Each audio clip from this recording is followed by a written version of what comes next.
बहू का जन्मदिन। ऋचा ने आंखें खोली और बड़ी फुर्ती से उठी। बाप रे, 8 बज गए। यह कैसे हो सकता है? मैं पिछले कई सालों से इतनी देर तक नहीं सोई हूँ। फिर आज ये कैसे हो गया? आज रूही की तो स्कूल गई। विनी को अब ऑफिस के लिए देर हो जाएगी। फालतू में अब उनकी बातें सुननी पड़ेगी। वह सब तो ठीक है, लेकिन माँ जी, वह दिन भर में कितनी बकबक करेंगी और मुझे इतनी देर कैसे सोने दिया उन्होंने? अब तक तो उन्होंने घर सिर पर चढ़ा लिया होगा। क्या हुआ होगा? ऋचा जल्दी से उठने लगी। विनी खुश चेहरे के साथ आया। वह भी तैयार होकर गुड मॉर्निंग ऋचा। ऋचा, क्यों उठी तुम? सो जाओ ना आराम से। मैं आज लंच कर लूँगा ऑफिस में। सच कहूँ तो मुझे जाने की इच्छा नहीं है, लेकिन बहुत महत्वपूर्ण मीटिंग है ना, मुझे इसलिए जाना ही पड़ेगा। पर मैं जल्दी आ जाऊँगा शाम को। बाहर जाएंगे घूमने। बाय। ऋचा को बिना कुछ कहे विनय ने उसे गले से लगा लिया और उसके माथे को चूमकर चला गया। ऋचा झट से बाहर आई।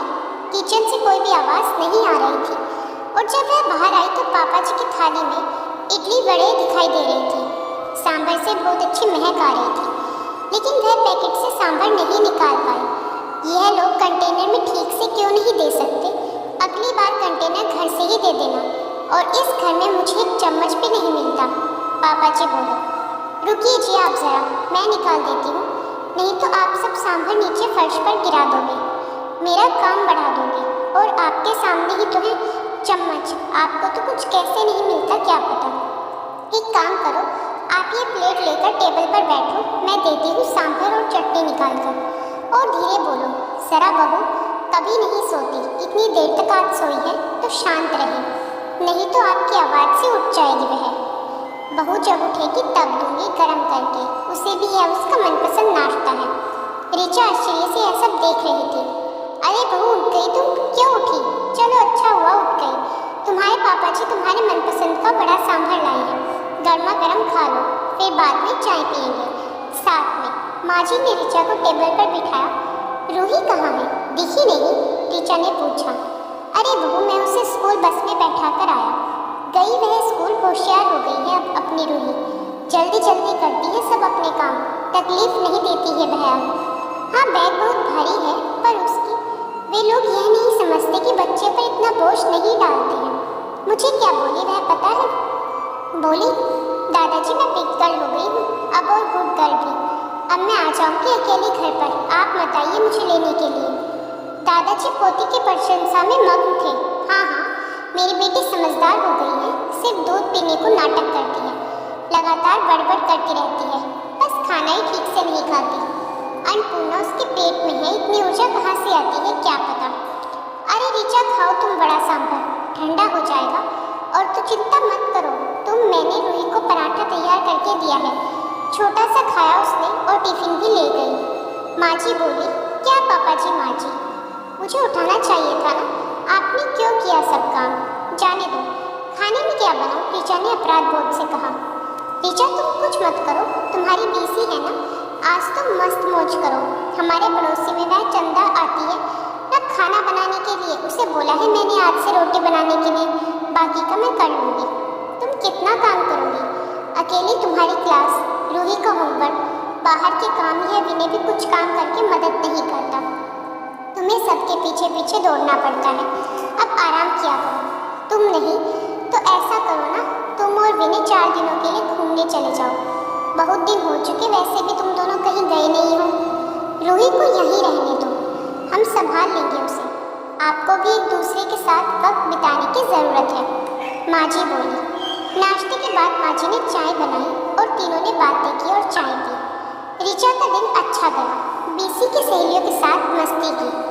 कल उसका खास दिन था, लेकिन आज उसका जन्मदिन उसकी सहेलियों ने मनाया, उस वजह से वह कुछ ज़्यादा ही खुश थी। विनय जल्दी घर आऊँगा ऐसा बोला था, पर आया ही नहीं। दोस्त की आज पार्टी थी तो वह घर देर से आने वाला था। माँ जी और पापा जी भी सो गए। रूही को लेकर ऋचा भी सो गई। कुछ समय बाद ऋचा को बहुत आवाज़ सुनाई देने लगी। वहाँ अचानक उठ गई रूही, उसके बाजू में नहीं थी। वह डर गई और हॉल में आई। हर तरफ अंधेरा था और अचानक रोशनी आ गई। हैप्पी बर्थडे टू यू, अचानक जोर से बोले। माँ जी, पापा जी, विनय सब हंस हंस कर उसे विश कर रहे थे। रूही ने दादी की मदद से सुंदर केक बनाया था। ऋचा ने केक काटा और सबको खिलाया। सभी खुशी के मारे सो गए। फिर बाद में सुबह ऋचा उठकर देखती है तो पास में सुंदर सा ग्रीटिंग कार्ड था। उसकी बेटी रूही ने खुद के छोटे हाथों से बनाया था। वह कार्ड देखकर ऋचा बहुत खुश हुई। उतने में एक बड़ा टेडी बियर चलते हुए उसके पास आया। सरप्राइज मम्मा, यह मैंने तुम्हारे लिए स्पेशल लिया है, मेरे पिगी बैंक में से सेविंग करके। ऋचा को गले लगाकर उसकी लाडली बेटी बोली। ऋचा की आंखों से खुशी के आंसू छलक पड़े। अब विनी की बारी थी।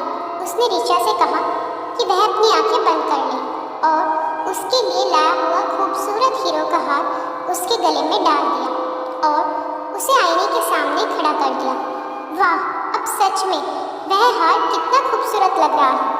सुंदर लग रही है मेरी रानी, लगता है जैसे ये तुम्हारे लिए ही बना है। विनी ने खुशी से ऋचा को गले लगा लिया। तभी ऋचा कुछ कहने ही वाली थी कि माँ जी, पापा जी आ गए। यह दुनिया की सबसे अच्छी बहुरानी के लिए, मतलब हमारी बेटी के लिए है। माँ जी, पापा जी ने कश्मीर का टिकट ऋचा के हाथों में रखा और ऋचा उनके पैरों पर आशीर्वाद लेने के लिए झुकी, लेकिन माँ जी ने उसे गले लगा लिया।